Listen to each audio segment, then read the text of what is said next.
Bienvenue dans cette nouvelle édition de votre rendez-vous quotidien avec l'actualité automobile en ce mercredi 30 octobre 2025. Aujourd'hui, un sommaire particulièrement dense et révélateur des tensions qui secouent l'industrie. Nous reviendrons d'abord sur la future obligation imposée aux propriétaires d'hybrides rechargeables. Si vous ne les branchez pas régulièrement, vos voitures pourraient être bridées électroniquement, une mesure qui fait déjà grincer des dents. Nous enchaînerons avec Porsche dont les annonces successives deviennent de plus en plus préoccupantes pour l'avenir de sa gamme sportive et premium.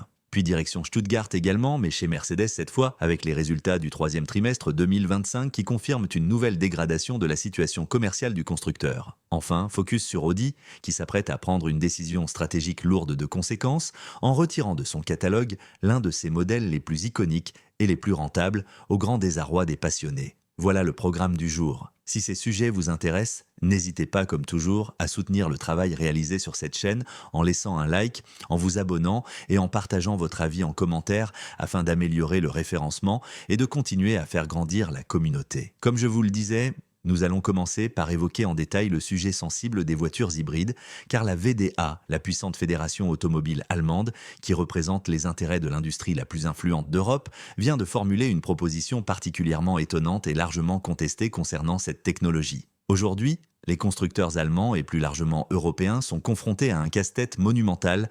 Comment continuer à vendre des véhicules dotés de moteurs thermiques après 2035 malgré la réglementation européenne qui prévoit leur disparition progressive au profit du tout électrique? L'une des issues envisagées consiste à miser massivement sur les hybrides. Et plus précisément sur les hybrides rechargeables, parce que ce type de véhicule permet encore d'intégrer un moteur thermique sous couvert d'une électrification partielle jugée acceptable par Bruxelles. En théorie, une voiture hybride rechargeable, lorsqu'elle est utilisée correctement, c'est-à-dire en étant rechargée quotidiennement afin de rouler un maximum en mode électrique, peut afficher des consommations extrêmement faibles et donc un bilan CO2 particulièrement avantageux. Ce point est crucial car ce sont justement ces consommations mesurées dans des conditions optimales, voire idéales, en laboratoire qui servent de référence pour calculer les émissions globales des constructeurs automobiles à l'échelle européenne. Ces chiffres déterminent ensuite si les groupes doivent ou non payer des amendes pouvant atteindre plusieurs milliards d'euros, un risque financier que toutes les marques tentent de contourner par tous les moyens. D'un point de vue commercial, les hybrides rechargeables connaissent un réel succès puisque sur les 9 premiers mois de 2025, elles représentent 9% du marché européen avec une croissance impressionnante de 31% par rapport à 2024. Cependant, la réalité du terrain est bien moins flatteuse, car une immense majorité de ces véhicules est vendue à des entreprises pour des flottes professionnelles ou comme voitures de fonction. Or, celles-ci sont attribuées à des salariés qui n'ont ni l'obligation, ni parfois l'envie, ni même la possibilité technique de recharger régulièrement leur véhicule, notamment lorsqu'ils n'ont pas d'accès à une borne à domicile. Dans ce cas de figure, le moteur électrique devient quasiment inutile, le véhicule roule principalement en thermique et se retrouve lourdement pénalisé par son poids supplémentaire dû à la double motorisation et à la batterie embarquée. Résultat, une hybride rechargeable non rechargée consomme plus, émet davantage de CO2 et peut même se révéler moins efficiente qu'une simple voiture essence ou diesel moderne, ce qui crée un écart immense entre les performances annoncées par les constructeurs et la réalité d'usage. Et c'est précisément ce décalage qui est à l'origine de l'idée controversée, portée aujourd'hui par la VDA, qui souhaite imposer aux conducteurs de recharger sous peine de voir leur véhicule bridé électroniquement, afin de conserver des chiffres d'émissions artificiellement bas et continuer ainsi à défendre le modèle hybride rechargeable après 2035. Elles conservent en général un moteur thermique de cylindrée plus ou moins importante et, en parallèle, elles embarquent une batterie et un ou plusieurs moteurs électriques censés assurer une partie des trajets du quotidien. Mais une fois que la batterie est vidée et que le moteur électrique ne fonctionne plus, le moteur thermique se retrouve seul à devoir faire avancer le véhicule tout en traînant avec lui les 200 kg de batterie et les composants électriques qui deviennent alors totalement inactifs et inutiles. Ce surpoids dégrade fortement les performances énergétiques, ce qui a pour conséquence de faire exploser les consommations réelles et donc les émissions de CO2, alors même que sur les fiches techniques et dans les tests d'homologation réalisés en laboratoire, ces modèles affichent des valeurs irréprochables et très attractives. Ce grand écart entre théorie et pratique est régulièrement dénoncé par l'ONG Transport et Environnement qui, dans une étude publiée en septembre 2025, révélait que les consommations et rejets de CO2 des hybrides rechargeables pouvaient être jusqu'à 5 fois supérieures aux valeurs officielles lorsque les véhicules ne sont pas régulièrement rechargés. Une situation qui a amené plusieurs associations écologistes et certains décideurs politiques à réclamer soit leur interdiction pure et simple, soit une fiscalité beaucoup plus sévère à leur égard. Mais cette approche présente un double risque majeur. D'abord, elle pénalise les conducteurs particuliers ou les entreprises qui, eux, utilisent véritablement leur voiture comme prévu, en branchant régulièrement leur hybride rechargeable et en roulant une grande partie du temps en électrique, ce qui permet d'obtenir un réel bénéfice environnemental. Ensuite, elle fragilise profondément l'industrie automobile européenne qui a fait de cette technologie un pilier stratégique pour continuer à commercialiser des véhicules thermiques après 2035, date à laquelle ces moteurs doivent être largement supprimés du marché européen selon les dernières directives de Bruxelles.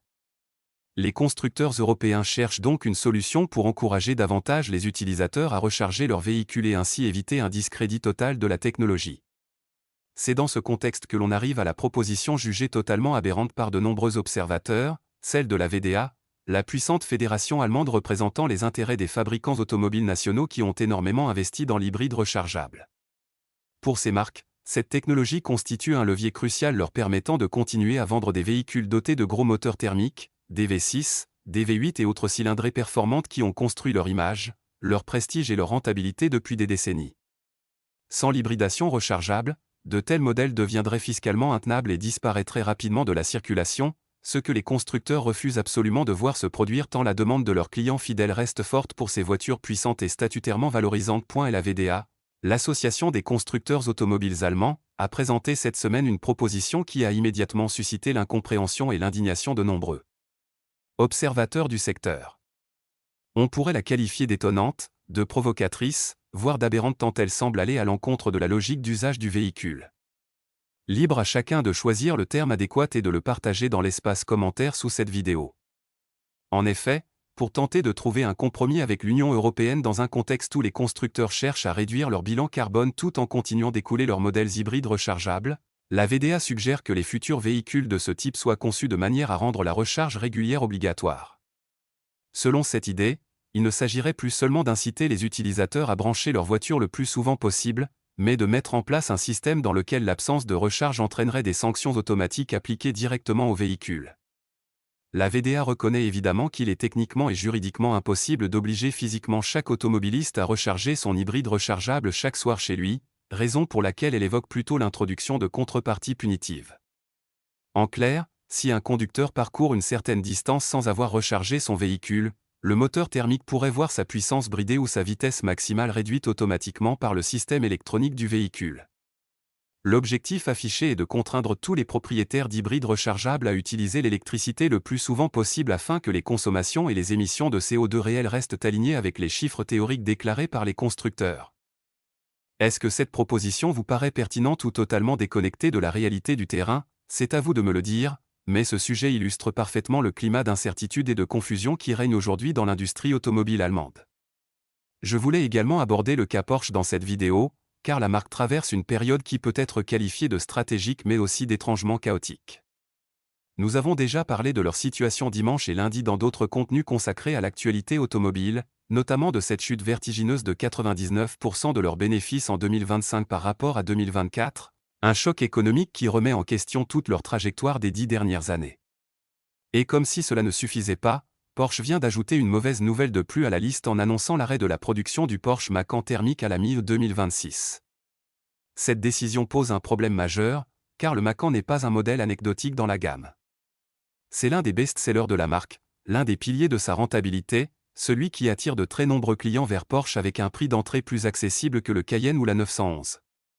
Si Porsche prévoit effectivement un remplaçant doté d'un moteur thermique basé sur le futur Audi Q5, ce nouveau modèle n'arrivera pas avant 2028.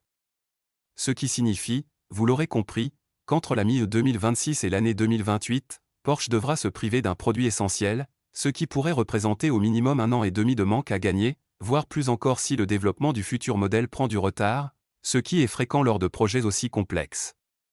Pour comprendre comment la marque en est arrivée là, il faut revenir un peu en arrière. L'année dernière, Porsche a dû cesser la commercialisation de l'ancienne génération de Macan thermique en Europe car sa mise à jour pour respecter les nouvelles normes de sécurité GSR2 aurait été beaucoup trop coûteuse. Les dirigeants s'étaient alors dit qu'il n'y avait rien de dramatique car leur nouveau Macan électrique, fraîchement lancé, allait forcément conquérir les foules et que les clients adopteraient sans difficulté cette transition. L'idée était aussi de continuer à vendre l'ancien Macan thermique sur le marché américain afin de maintenir les volumes. Sauf que cette stratégie s'est effondrée sur les deux continents. aux États-Unis, le Macan thermique se retrouve désormais surtaxé dans le cadre de nouvelles réglementations visant à accélérer l'adoption des modèles propres, ce qui a immédiatement réduit sa compétitivité commerciale. Quant au Macan électrique, il n'a pas rencontré le succès espéré en Europe, où les ventes de véhicules électriques stagnent ou reculent selon les pays. Résultat, Porsche se retrouve aujourd'hui dans l'urgence de devoir redévelopper un Macan thermique alors qu'il avait complètement disparu des plans initiaux. Or, adapter une plateforme conçue pour une motorisation 100% électrique afin d'accueillir un moteur thermique représente un défi technique immense et ne peut pas se résoudre en quelques mois.